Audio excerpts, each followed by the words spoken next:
pagpapatuloy pa rin po ng mga pumabasa ng balita ngayong araw po na ito ng Martes. Tayo po'y pinalad sabagat makakausap po natin si PCO Undersecretary Claire Castro. Nasa kabilang linya po ng ating komunikasyon. Magandang umaga po, Yusek Castro. Welcome po muli sa DWIC Aliw Channel 23. Drew Nasino po at John Ibanez. Morning po, Yusek Castro. Yes, good morning Drew, good morning John, at good morning sa lahat na nakikinig sa inyong programa. Magandang umaga po sa inyo lahat. Salamat po sa inyo pong pagpapaunlak, Yusek Claire, sa aming pong himpilan. First things first po, Yusek, ano po ang naging initial reaction po ninyo rito? Kahapon, nabanggit po ni Attorney Nicholas Kaufman, yung lead counsel po ni dating Pangulong Duterte, yung political accusations laban po kay Pangulong Marcos sa unang araw po ng confirmation of charges hearing. Alam mo, hindi nakakataka eh. Pero parang nakakataka kasi, parang sabi nga natin, parang merong sakit o merong severe cognitive impairment ay itong si Attorney Kaufman at hindi ang kanyang kliyente. Dahil bakit niya ipinapahid, sabi ko nga Attorney Pahid Kaufman na yung pangalan nito ipahid yung di umano mga kasalanan ni dating Pangulong Duterte sa period ng November 2011 to January 2019 kay Pangulong Marcos Jr. Samantalang pinail ito as early as 2017 kung saan si PBBM ay private citizen pa. So bakit hindi siya mag-concentrate sa depensa niya para maitanggi ang mga bintang pagpapapatay nito sa dating Pangulong Duterte? Nangyari yung patayan, wala pa si Pangulong Marcos Jr. sa posisyon So siya ang namumulitika, pero ipinapahid niya rin din sa prosecution. So ayaw nating makialam dito sa kanilang mga depensa, pero lagi niyang he's pulling in no? The President dito sa kanilang mga ingay. Parang DDS style, narrative. Na dapat sirain mo ang administrasyon kahit hindi naman konektado ang Pangulo sa kaso na to. Pero Yusek Castro, with your indulgence, binabanggit din naman na kumbaga idinidikit ito doon sa tinatawag nilang quote-unquote kidnapping na nangyari naman sa administrasyon ni Pangulong Marcos. Yusek Castro. Okay, kidnapping. Unang-una ang paano magkakaroon ng kidnapping kung ang administrasyon sumusunod sa batas na RA 9851. Liwanagin natin to. Section 17 ng RA 9851. Sinasabi doon na ang mga kasong katulad dito, genocide, crimes against humanity, kung nasimula na sa another state or international tribunal at doon na nagkakaroon ng pag-iimbestiga, the government, the state can dispense with the investigation and give way doon sa pag-iimbestiga. So, nung sinurrender ba ang Pangulo doon, meron ba tayo na nalabag na batas natin mismo? Wala. Pangalawa, di ba meron tayong kooperasyon, kailangan na makipag-cooperate, may obligasyon tayo makipag-cooperate sa Interpol. Pangatlo, meron tayong residual obligations nandiyan sa ating sa Rome Statute, kung di ako nagkakamali, 127. Kahit hindi na miyembro ang state na dating miyembro, meron silang obligasyon sa mga nangyari bago umalis sa Rome Statute sa ICC. May obligasyon silang patupad ito. Maliwanag yan. Pang-apat, sinabi mismo ni dating Pangulong Duterte nung siya ay in-interview sa Hong Kong prior to the arrest. Last year. Sabi niya, he was willing to be arrested. Sabi niya, ipakulong niyo ako. Willing siya doon. So, alam niya, may warrant of arrest, darating ang warrant of arrest, and he was willing to be arrested. Meron pa siyang sinabi na pamasahe, bigyan siya ng pamasahe, papunta sa ICC para sa pag-iimbestiga. Di pera ang binigay kay Pangulong Duterte. Transportation. Hiling niya lahat yan at pinagbigyan siya. So, paano kidnapping yon? tanong ko naman, Jose Castro, yung po bang pinag-aralan at binabase at pinagbabasihan yung batas iba sa inaral ng ibang abogado? Parang iiba-ibang interpretasyon eh.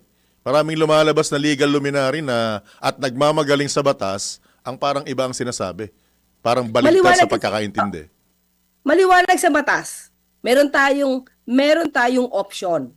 Since nag-start na doon as early as 2017, nagkaroon na ng pag-iimbestiga, hinayaan na doon ipagpatuloy.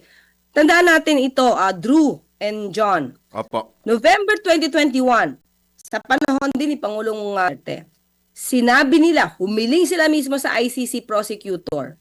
Tapos sasabihin nila walang jurisdiction, pero meron silang hiniling. Sabi nila, nag-motion sila, pwede ba wag nyo munang imbestigahan itong nangyayari sa Pilipinas na EJK? Dahil kami na mag-iimbestiga. Ito ay sinabi ni Minardo Guevara. Pinagbigyan, that's November 2021, dinifer ang pag-iimbestiga. November, December, January, February, March, April, May, 6 months, walang nangyari.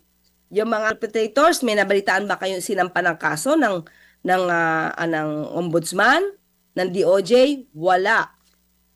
On June 2022, in June 2022, sabi na ng ICC prosecutor, walang nangyayari. Kahit nagpa-differ kayo, so uumpisahan ulit namin. Itutuloy ulit na namin ang pag-iimbestiga dito sa EJK kasi walang nangyayari dyan sa inyo. Yun yung kwento ron. So hindi totoong hindi pinan sa tamang proseso sa ating bansa itong kaso na to, Jose Castro. Yes, sarili nating batas ang ipinatutupad natin. So kaya walang sasabihin na hindi na illegal, unconstitutional. Meron po tayong batas diyan at 'yun ang hindi ipinaliliwanag ng mga kumokontra sa RA 9851. Maliwanag po yung batas natin diyan. So talaga naman ganyan na magiging naratibo nila kasi para idrama na nang ito ay kasalanan ni Pangulong Marcos Jr. when in fact hindi siya masusurrender sa ICC kung walang di umanong patayang naganap. Okay. So, Yusek, dahil ilang araw to? 4 na araw? No? 4 na araw yung confirmation of charges hearing. So, you expect na mukhang yun at yun din talagang tutumbukin pa rin talaga si Pangulong Marcos Jr. hanggang sa huling araw ng confirmation of charges hearing. Expect nyo na. Kasi mukhang lumalabas, wala silang depensa. Lumalabas na hindi nila kayang i-deny lahat ng admissions na ginawa ni dating Pangulong Duterte at lahat ng mga witnesses, mga facts, mga dokumento na magko-corroborate doon sa mga pagbibintang laban kay Pangulong Duterte. So, mukhang doon pa lang, mahihirapan na si Kaufman. Kaya ang tatargetin na lang ng administrasyon para magamit na rin sa pamumulitika ng Vice Presidente dito sa Pilipinas. Right. Jose Castro, bagamat medyo malayo pero related pa rin sa ICC, may nagbabanggit na mukhang may nagpopondo eh. Mukhang may nagpopondo sa gobyerno doon sa mga biktima para dalhin sila sa dahig at mag-participate. Pakiklaro nga ito kung meron nga ba or anong dating ninyo sa ganitong usapin. Sa ngayon, John, wala akong alam kung may nagpondo. Pero ang huli kong nadinig, at the time, SOJ pa si Boying Rimulya. SOJ, si Ombudsman Boying Rimulya. Ang ating nadinig sa kanya, ang mga nag-file ng complaint dyan, kapwa natin Pilipino, kailangan proteksyonan ang mga Pilipino at kung anong kinakailangan tulong ay ipapaabot nila. Yun lang yun nadinig ko. Pero up to what extent, kung may ibinigay na pondo or what, wala pa tayong alam at wala tayong detalye patungkol dyan. Right. Okay, at Yusek Claire, dahil although malayo-layo pa naman kasi nung inabangan ng lahat Yusek Claire nung Sabado yung pagkikita nila Pangulong Marcos Jr. at ni of course dating Vice President Leni Robredo na ngayon po ay Naga City Mayor na ngayon. Ano kung take ho ng Malacanang dito sa umuugong hanggang ngayon mainit pa rin po na itong si VP si dating VP Robredo ang itinutulak na maging kandidato ng administrasyon sa 2028 at ipantatapat kay VP Sara? Wala, Drew and John, wala po talaga na pag-uusapan tungkol sa politika ngayon. Ang tutok po kasi ng Pangulo ay trabaho, serbisyo. Yun naman, nabanggit niya rin. Serbisyo muna, bago ambisyon. Di ba? Kasi may nangunguna mag-ambisyon eh. Tapos nakakaligtaan yung serbisyo. Ganon si Pangulo. And at the same time, ganon din po ang pananaw ni Mayor Lenny at nagtutugma sila na dapat serbisyo muna bago mamulitika. Kasi para it's a disservice to the constituents na pamumulitika, mangangampanya ka na bawat punta mo, 2 years bawat pa. interview mo, bawat punta mo sa mga probinsya o whatever, kung saan man yan, puro papanalo na ang gusto mong mangyari. So, ito'y binanggit ko na, di ba? Yeah. A politician thinks of the next election. A statement thinks of the next election. So, ang Pangulo, inaayos yung problema sa baha, kahit papano, unti-unti, di ba? Na hindi inayos nung nakaraan. Hindi pinaimbestigahan na maanumalya mga flood control projects at mga ghost projects na to nung nakaraan. Kaya sabi natin, tumawid pa eh. Yung mga na-pumper sa build noon, na tumawid sa panahon ni Pangulong Marcos Jr. At nung naramdaman ni Pangulong Marcos Jr. na teka lang, may mali. He has started to have everything investigated sa issue na ito. Alright. Meron So, pa bang, di ba? Yusek, meron pa bang hindi nalalaman ang sambayanan sa pagkikita nila sa Naga and at the same time nagkaroon ng follow-up sa Malacanang kahapon? Oo, kahapon nga pala, nag-meeting din pala. Actually, hindi ko alam kung anong suot na medyas na kulay. Kulay ng Actually, Ang bakit? ulo. Isiningit ko yung medyas na yun. Inilalayo na nga sa medyas Papasok eh. pa yung medyas na kulay pink eh. Iniiwas na nga namin sa medyas eh. Anyway, meron pa ba kami hindi alam, Yusek Castro? Di ko alam kung anong suot nga niya. So wala talaga, serbisyo lang. Di ko alam kung anong pasuot niyang pang loob or what. Di ko na alam kung anong kulay. But Okay. still, Dahil binanggit mo yung kulay pink na yan, ano ang angulo do sa pink dress?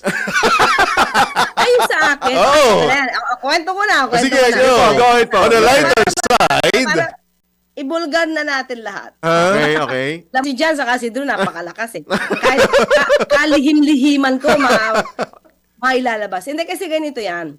I had that pink, parang Filipina na bolero. Dapat suot ko yun Monday. Wala pa si BP na ina-announce. Supposed to be Monday yon, but wala akong pang-inner na pink na kakulay niya. So, meron ako na fuchsia para doon. Kailangan hindi siya maganda. Alam mo naman mga girls. Parang medyo matapang pag fuchsia yung kinuha mo or fuchsia ang kinuha mo, masyadong hindi tugma sa baby pink. Baby pink kasi siya eh. So, naghanap pa ako, naghanap pa tayo ng baby pink na tutugma. tingnan mo sa monitor mo. Tingnan mo sa monitor mo. Di ba? Kulay pink. Ayan, Nagkataon at I was not ready Was just no, a sa question na coincidence. gano'n kasi hindi ko siya in-expect na magkakulay yung pink. Hindi ko in-expect during the Coincidence lang. Coincidence Oo, o kasi in supposed to short? be Monday ko siya isusuot eh. Coincidence o in short and in Tagalog, nang inis ka lang. Ko-inis naman Nagkataon yun eh. lang. Ako naman, John. Never. Never in my mind. Okay. Really? Never. Na ako'y mang-iinis. Never. Talaga? You know me, John. Hindi I ko yan. know, right? Di ba? Simpleng tao lang tayo. Okay. Yusek, medyo lilipat lang ako ng konti dito sa mga... Dami mong tanong, ha? Ito nga, kasi pinag-uusapan namin kanina off-air yung anti-political dynasty bill, which is one of the LEDAC measures nga na talagang gustong i-push ni Pangulong Marcos Jr. Possible kaya maging laman din ito ng... Kasi ang ng target ba is this year? March. This year, no? Kung Ipapasa. maipapasa ng Congress, baka mapasama sa SONA. Alam niyo ba, during the LEDAC, since nandoon ako, marami kasi mga priority bills, marami ng bills ang nasa, inireport kasi, Yeah, second reading, third reading. Pero, ang una talagang tinanong ni Pangulo, kamusta na yung anti-dynasty bill? Sabi niya, yan ang tao na madinig. Ano na? Di ba?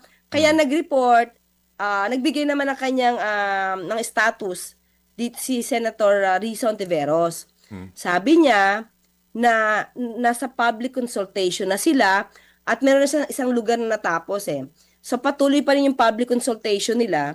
So just imagine sa LEDAC, yun yung unang tinanong ni Pangulo. Ibig sabihin nun, gusto niya tong matapos. Mukhang yun mga legacy niyang gustong mangyari, no? Legacy Yes. bill kaya? Legacy bill, no? Anti-political violence. Yes, oo, gusto niya ito na maging maayos yung definition. Kumbaga lahat panalo. 'Di ba? Sa magiging bill na to dapat lahat panalo. Panalo ang Pilipino, panalo din yung mga leaders natin, wala masyado masasagasaan, and at the same time panalo ang Pilipino. So yun yung gusto ng ng Pangulo dito. Kaya yan ang una niya talagang in-emphasize. Dapat ito maisabatas, matapos, pero dapat maganda ang pagkakabalangkas. Hindi minadali, tapos sa susunod, magiging questionable. Remember the SIM registration, John? Yeah, Andrew? alala namin. Minadali, Sablay. Sumablay. sablay. Sablay, actually. Hindi natin gugustuhin yan.